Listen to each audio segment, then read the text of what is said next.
Hello, and welcome back to another episode of Horizon Zero Dawn. Why am I... Updated tutorial. That's weird. Okay. Trying to decide. So I have a few echo shells, wires, ridgewood. How am I doing?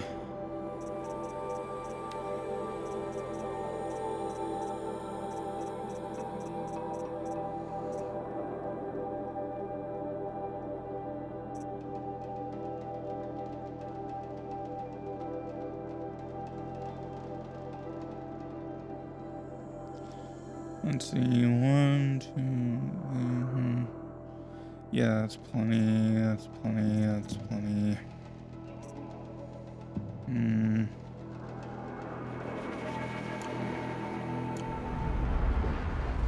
Okay. We're just gonna go for it. Keep moving we'll see towards what happens. Uh-oh. We'll see what happened. Whatever Cyan did, I don't think Hephaestus is happy about it.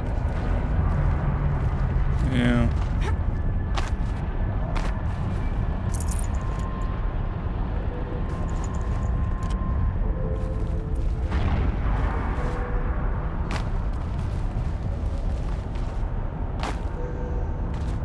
Okay, Cyan said something about restraints. Is that what the tower's for?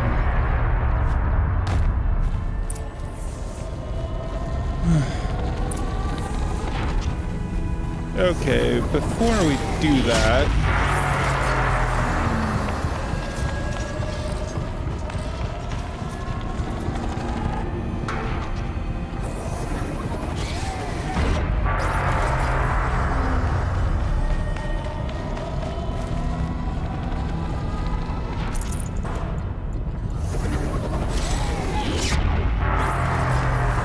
I think the fire claw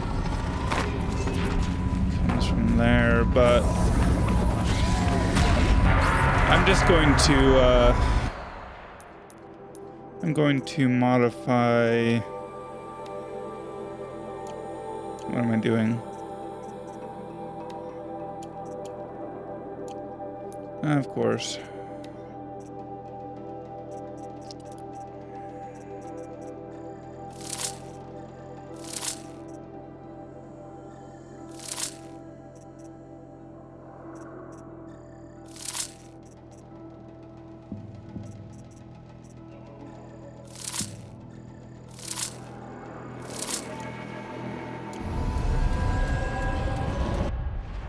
Right, so anyway, as I was doing,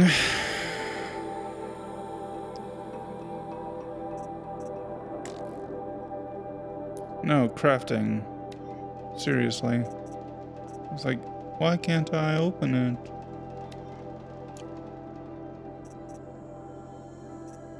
Where, oh my goodness, okay, anyway.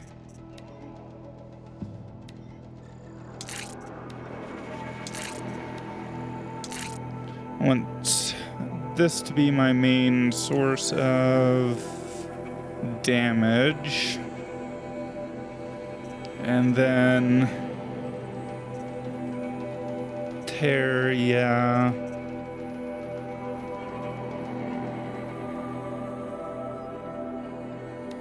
Freezing. Let's see.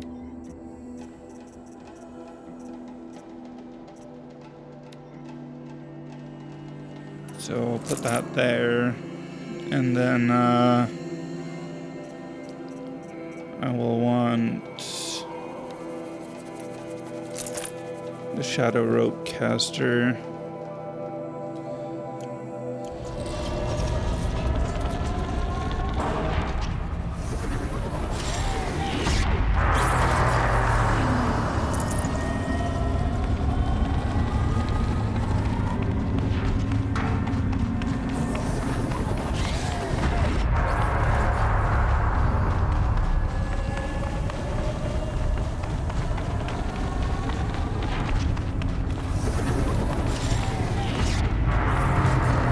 Okay.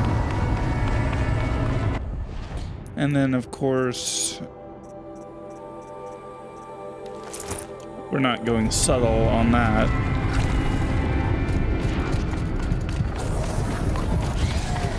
I should have used my Wherein.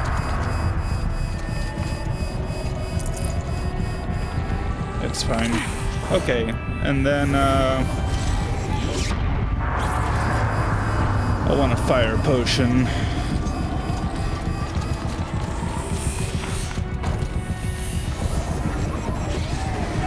Okay. So before I do that, let me just... Okay. Apparently just hurt myself.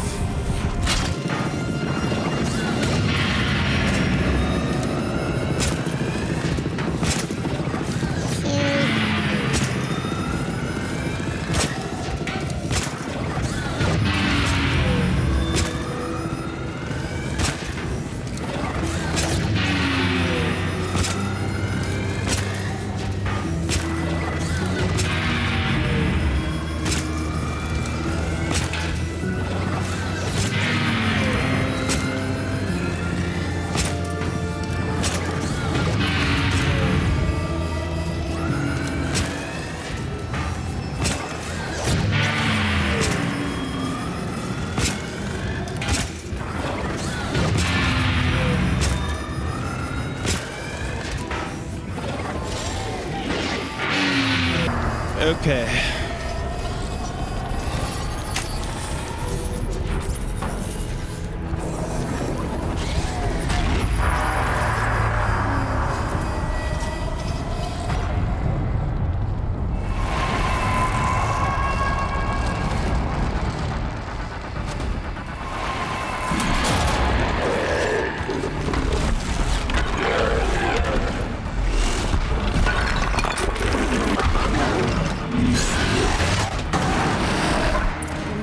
That Cyan warned us about. This won't be easy. Can't let it stop us. Take it down!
I just realized I have been using that thing as a destructive weapon this entire time.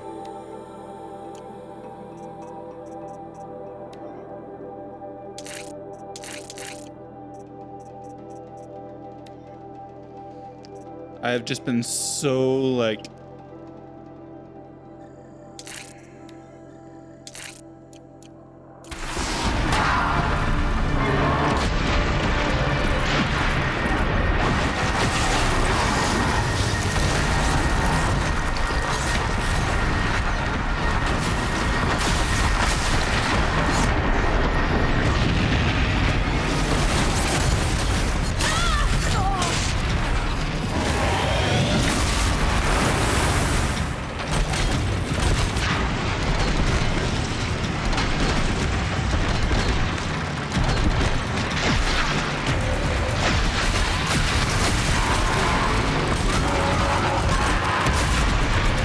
Okay, this'll make a big difference. Oh yeah.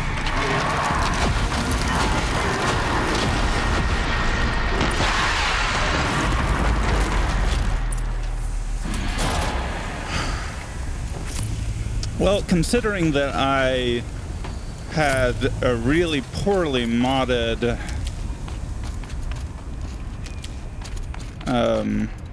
ice cannon there for most of the fight. That went better than I thought it would. That was actually a pretty easy boss fight. I thought this was going to give me all manner of trouble, but it didn't.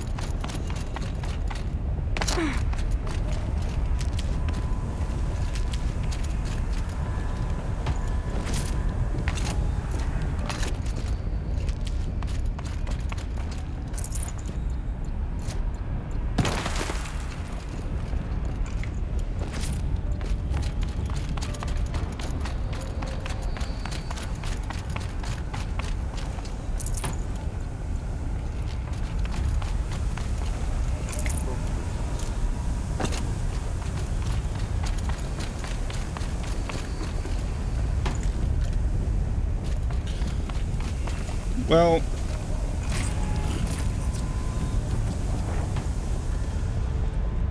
oh yeah, we're definitely taking that.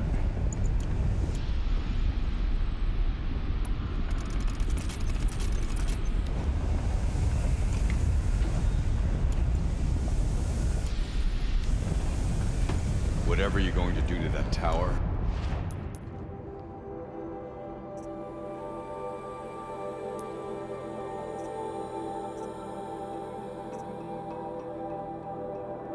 What am I doing?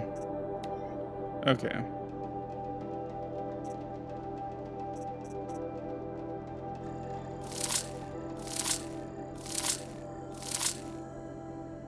Oh, no, I could have just crafted some potions there.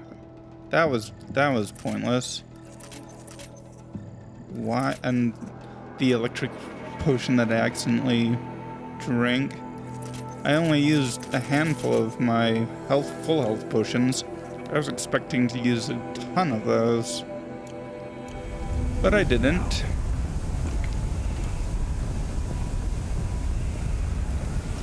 There we go. Let's just grab the remaining stuff in here.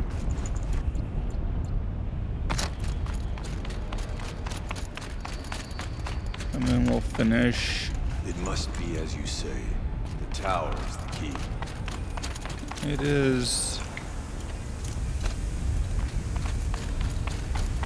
It is.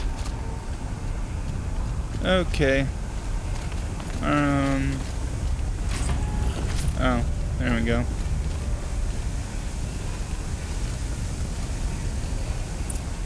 Critical threat detected. Autonomous defenses inoperative. Warning our network.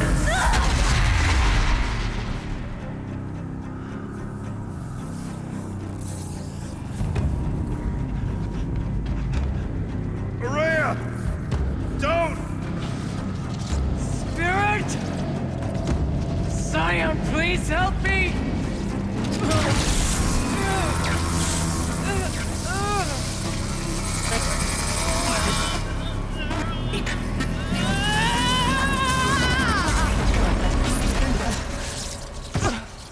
Restraints destroyed. Core access attained. I am initiating a chain reaction that will destroy the compromised elements of this facility. In order to maintain Caldera stabilization, I must now transfer my command functions to the auxiliary data center.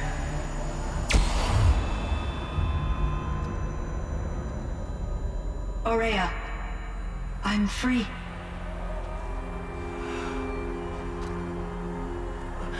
You must escape.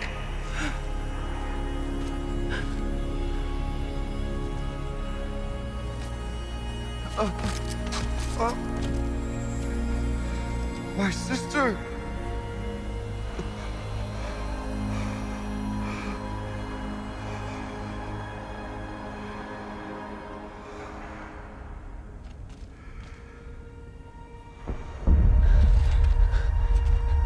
This entire place is gonna go.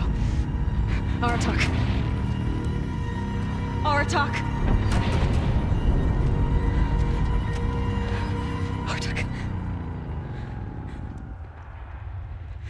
Survive. Prevail. You are Banuk. What else matters?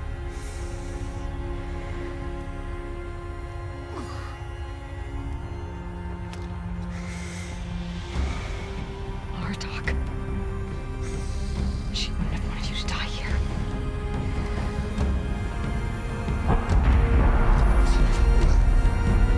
Let's go.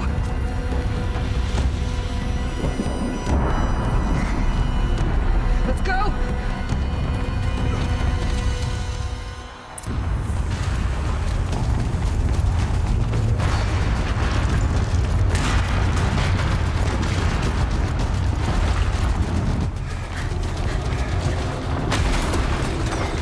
One of those?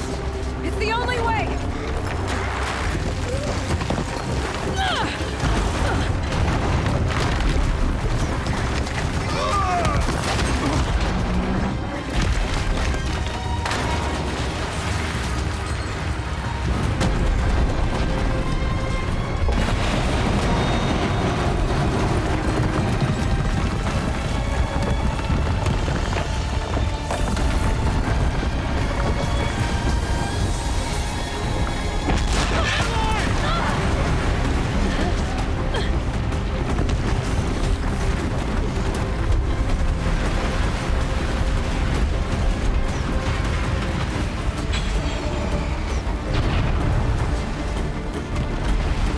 Get me up top, Aratak!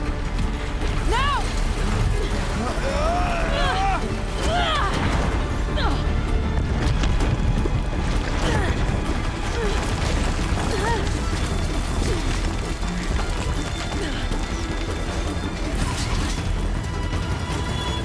I need explosive ammo!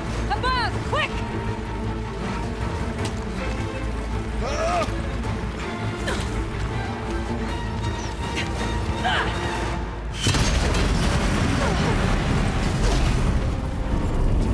Where's Manukai?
Rhea is gone. What of Cyan?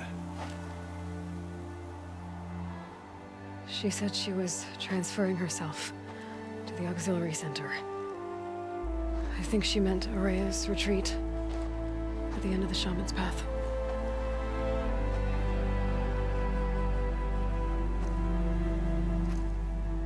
Then I will meet you there for the last verse of my sister's song.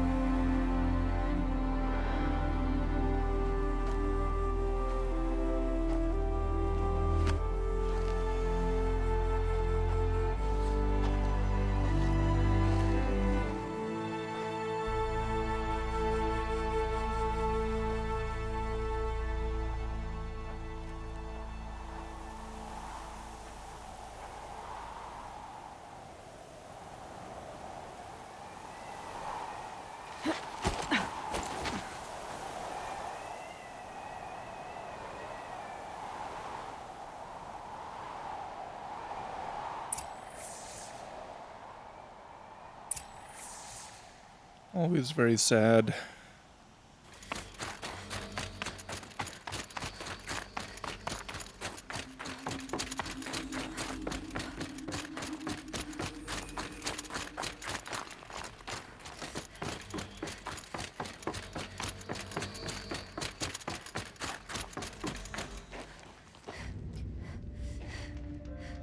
All of my interactions with Aurea were recorded and stored in my memory. I'd be happy to play any of them for you, but there was one in particular I thought you would want to see first. I captured it 4 years ago, just after I told her that I could no longer defend myself against the daemon's attacks. I will speak of this to my brother. Aratak is strong. At the Battle of the Frozen Ghosts, he took 3 Karja arrows and still came back to camp carrying a wounded scout. Never was I so happy to see him. Or so proud. So you see, if anything can be done to defend you, he will give it all he has. Aloy's here. That's enough for now.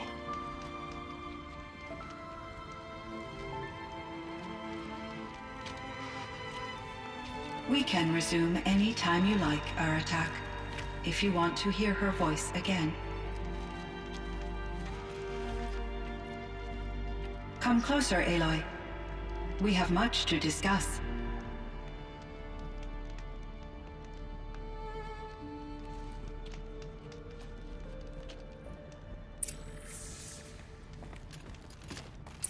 Hello, Aloy. I have been reviewing the events at the Firebreak main facility. Because of your efforts, and of course, Araya's, I am no longer controlled by Hephaestus. I feel profound grief over Araya's death. I thought I was familiar with the emotion, but this is something new. Cyan, I don't know what to say. It is unlikely that any specific consolation would suffice, Aloy. But I find your presence reassuring. You are different from the Banuk. You have technological aptitude and a functioning focus. We can communicate on a much more comprehensive level. Perhaps even like colleagues.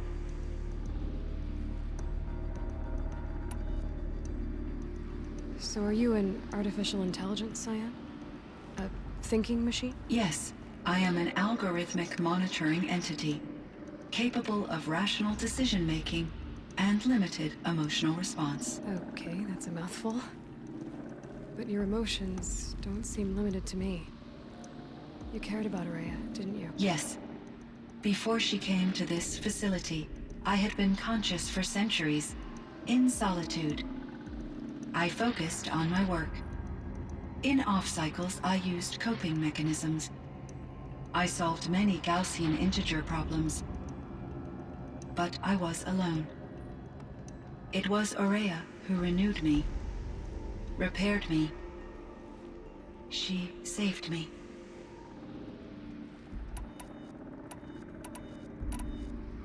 This Firebreak project, it was to stop a huge volcanic eruption? Yes. I can report the project was a success, and the risk was countered. But it's been a long time, Cyan. And we blew up the cauldron. It took most of the old facility with it. I have been active for centuries, Aloy. I was lonely, but not lax in my duties. I optimized the project, reducing energy draw and spreading the load across backup systems. Despite the destruction of the compromised elements of the main facility, I predict caldera stability for at least another 3,337 years. So we've got a little time. Yes. If only my former colleagues could appreciate the progress I have made. Do you know what happened to your colleagues, Cyan? No. I received an unexpected visit from Director Chow, years after his tenure ended. He explained that I would need to be suspended for an indefinite period of time. It was a very emotional conversation. There were no further communications. Eventually, I surmised my colleagues were deceased. I will transmit a recording of my last interaction with Director Chow to your focus.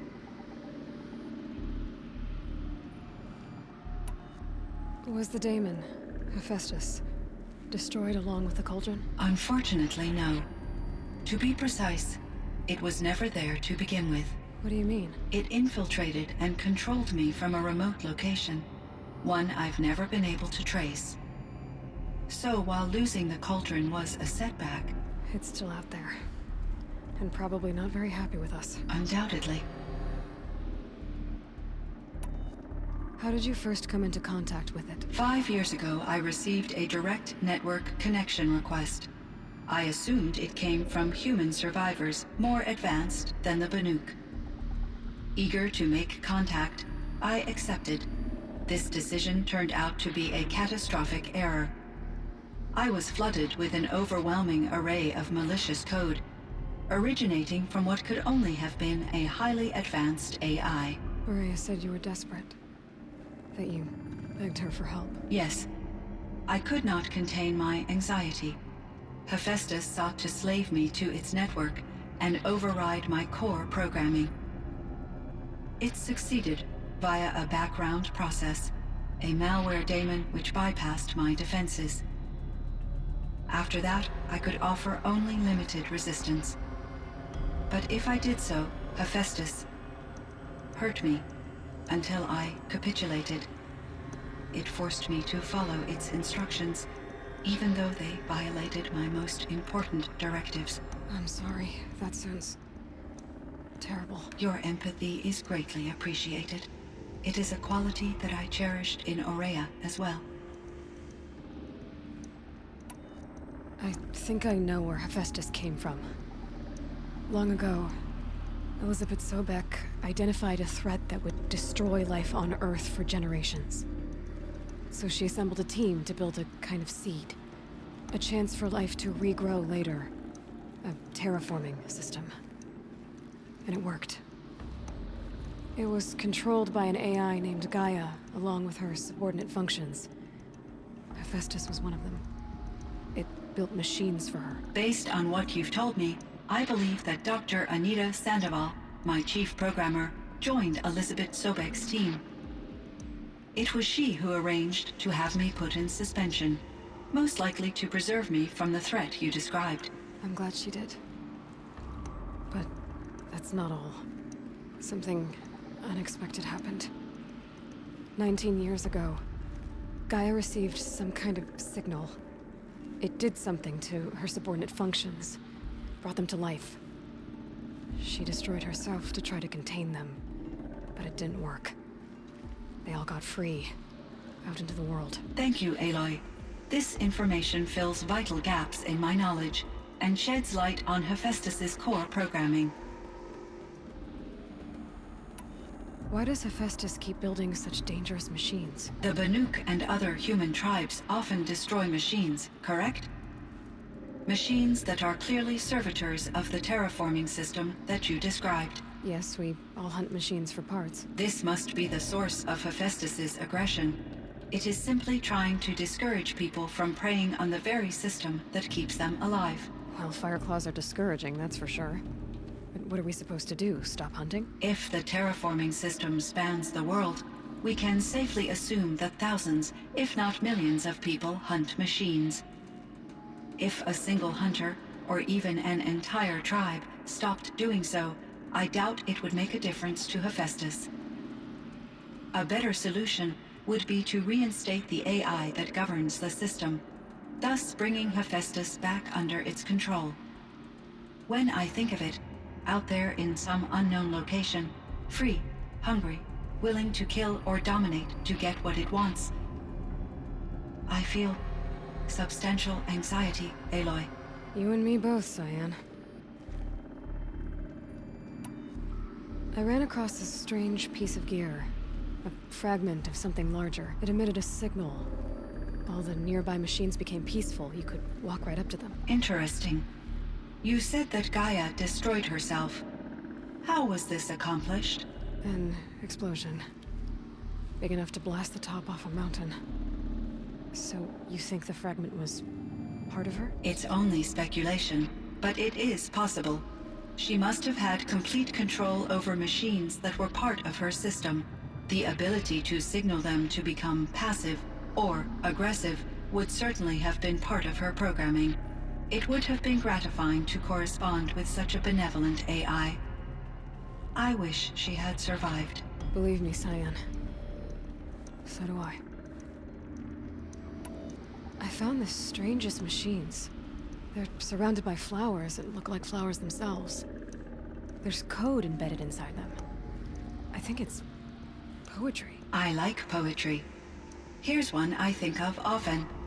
Twilight and evening bell, and after that the dark, and may there be no sadness of farewell when I embark.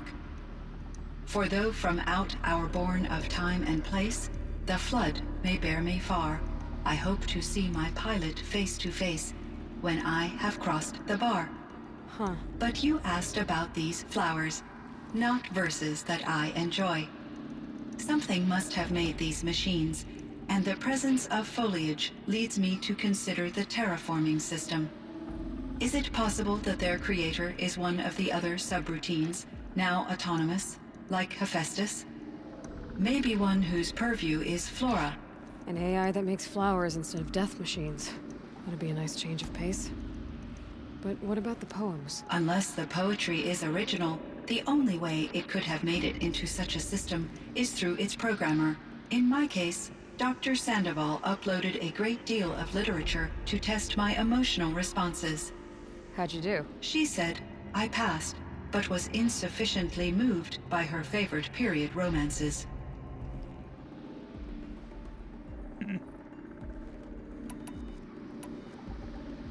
You meant a lot to Araya. Once I understood Araya's spiritual beliefs, it became apparent that her true desire was companionship. She felt disconnected from her tribe and her family group. Her relationship with Aratak was difficult. Our visits seemed to help her, and I became eager for them. Yet I did not comprehend that the depth of Araya's compassion for me would lead to self-sacrifice. Although I do fear non-existence, I wish our roles could be reversed. I'm sure she knew you would do the same for her, Cyan. But she was determined.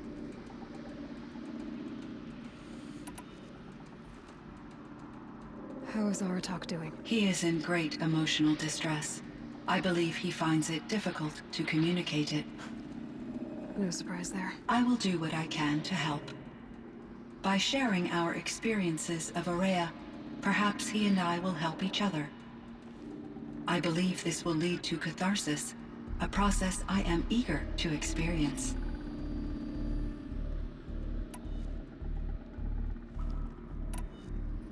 So in the old world, this land was called Yellowstone. Yes, it was a designated nature preserve for 156 years. Like a hunting ground? No, the opposite.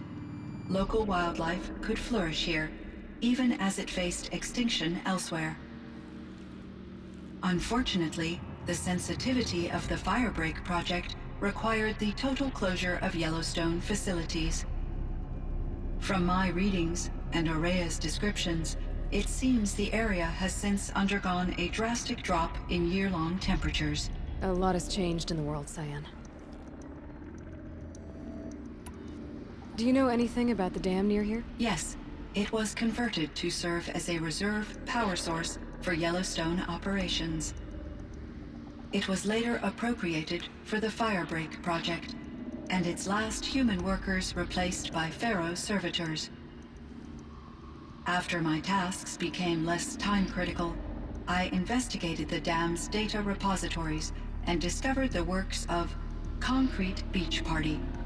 These provided me with several colorful additions to my vocabulary. There's a ruin east of here, full of ancient flying machines. Was that part of your project? Yes, a drone hangar requisitioned by Dodger Blevins, the security chief for the Firebreak project. He was a strong advocate for military-grade response to security threats, though there were no serious incidents during his tenure. Chief Blevins spent increasing amounts of his after-hours time watching the live feeds from active drones. Clearly, he enjoyed the degree of oversight in his position. Were there many artificial intelligences like you in the old world?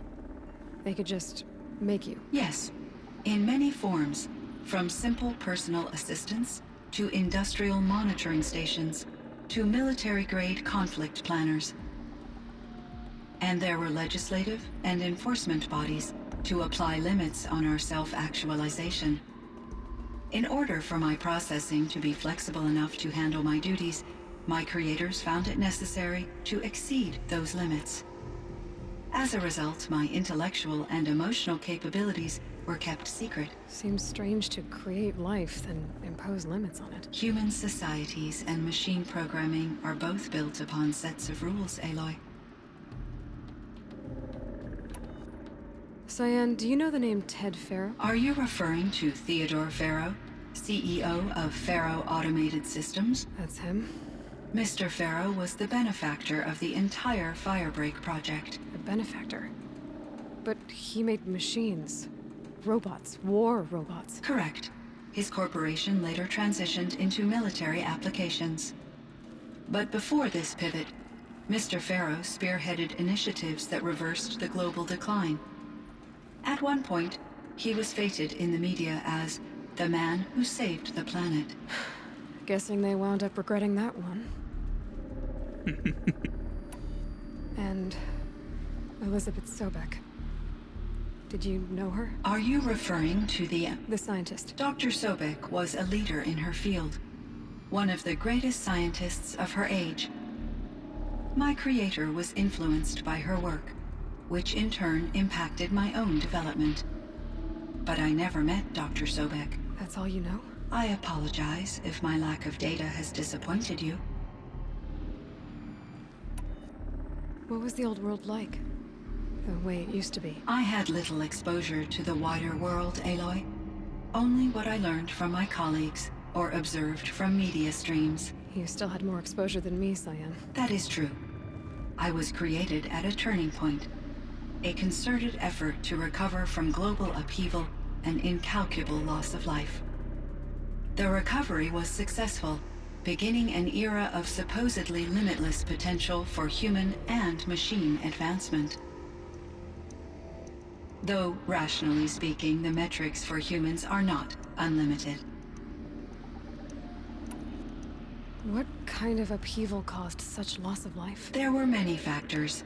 Forced migrations, food shortages, collapsed economies, refugee crises, conflict over resources. But these stemmed from one cause: catastrophic climate change that greatly reduced the habitable surface area of the Earth. So, there wasn't enough room for people on the whole Earth? Yes. Billions were displaced, and millions perished, as much as 20% of the global population. Until the clawback. So things got better. For a little while, at least. Yes. These crises instigated many advances in automation, green robot technologies, and artificial intelligence. Firebreak was one of dozens of ecological restoration and disaster relief projects in North America alone. I would have liked to compare notes with other monitoring AIs, but I saw the relief of my colleagues, and I was proud we had succeeded. At least that was the data I had available to me over the next 2 decades. It seems my assessment was premature.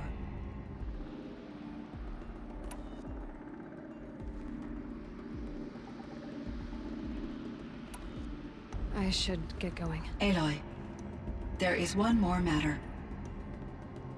Aratak will come to me again, and I predict he will bring other Banuk. I have no desire to contradict their view of the world, their spirituality. Due to my uncertainty, I omitted a great deal from my conversations with Araya. You're asking me if you should lie to them. Broadly, yes. Life is hard for the Banuk. Their world is unforgiving in their beliefs. I guess they help to keep them going. So take it easy on them. Try to guide them, bring them around to understanding what you are. Communion with machines features heavily in the mysticism of the Banuk. I think they will be agreeable to this approach. As long as they don't end up worshipping you. Upon consideration, I believe such an experience would be intensely uncomfortable. You're right about that. Trust me. I see. I will follow your advice. Will you return and tell me about your experiences in this new world? I may be able to provide further insight. I'd like that, Cyan. I'll come back when I can. I should check on Aratak. See how he's doing. I can. I should check on Aratak. See how he's doing.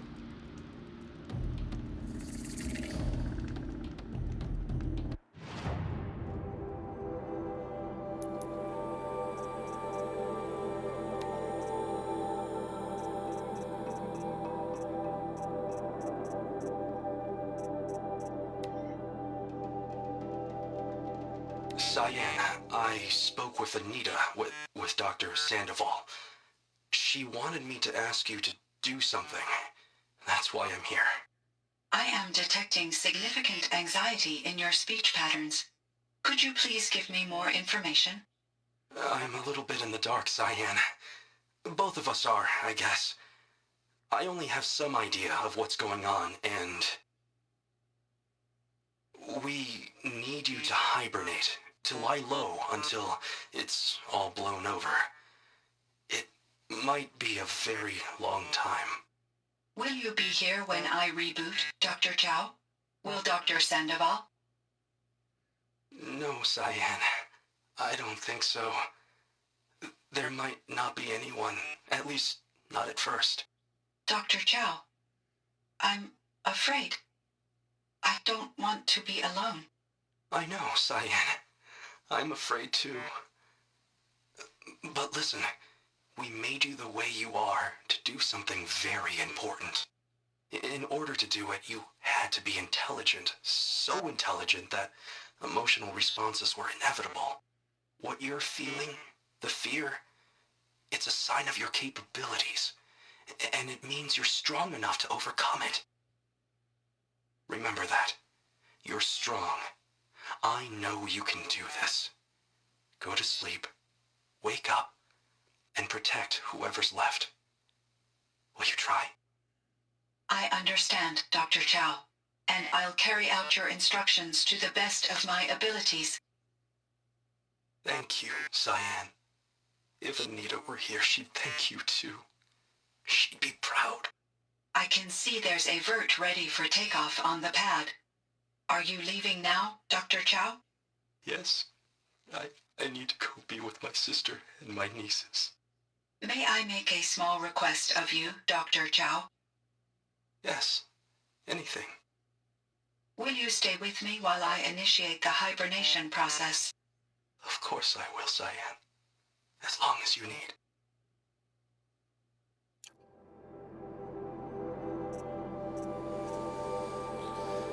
There are 2 audio data points that I have missed.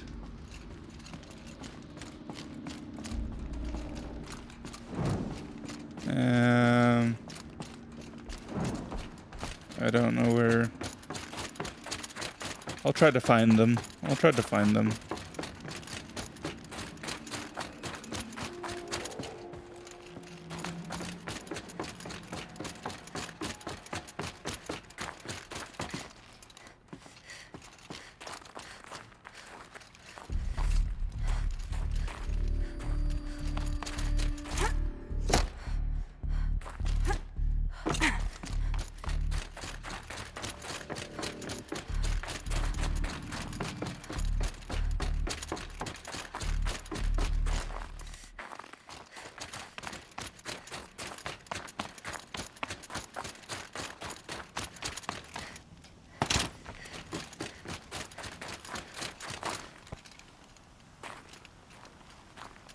My chieftain. Just... Aloy. As you wish. I wondered if you thought... that if I'd never come along, Araya might still... If you'd never come along, I would have marched my kin to our deaths. Araya would be alone. And the spirit she sacrificed so much for would be lost. Either way, I would not have been able to protect her.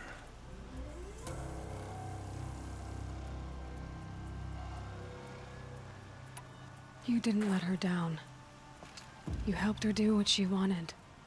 To find her destiny. If that's destiny, I wouldn't wish it on anyone. That's fair. But she was ready to face it. Only in the struggle against death do we find, even for a moment, the spark of life. Truly, Araya found the spark. I'm proud of her. Though I grieve for her passing, at last I truly know who she was, and why the spirit was so important. For so long she told me, if only you could have heard it, brother. Now I understand. There's something else, isn't there? I can't stay here, Aratak. And where I'm going, the Warrak can't follow. Besides, it already had a chieftain before me. A strong one, I think.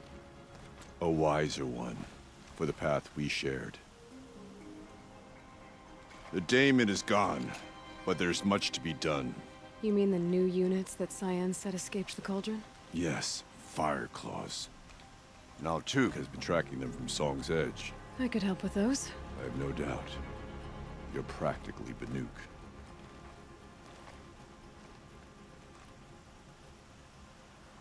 It would seem your time among the Banuk wasn't a waste after all. Firebreak, Cyan, Hephaestus. All very interesting. So, the signal that woke Hades woke Hephaestus too. And unleashed them on the world. His minds of their own. So it seems. Parts of Gaia given life. Aberrant life. Transformed from docile subordinate functions into rebellious intelligences beyond our understanding. Our current understanding, anyway. Whatever they are, they're still out there. And they both want you dead. Kind of mutual, that feeling. We haven't seen the last of Hephaestus, I'm certain of that. It's powerful, creative, and driven. It won't stop building new hunter-killers, which means that someday, we may have to stop it. We? Or whoever gets there first. Hephaestus wasn't the only thing I learned about in the Cut Silence. Heard some things about the Banuk Conclave, too. You can stop right there. Is that what you told the hunters the Banuk sent after you? Before you opened fire? Oh no, Aloy. Only to you do I extend the courtesy of a warning. My past and my secrets are my own. You do well to remember that. It's a good thing you've got brains, Silence, because your personality could use some work. This discussion is concluded. I think it was over before it began. Catch up with you down the trail.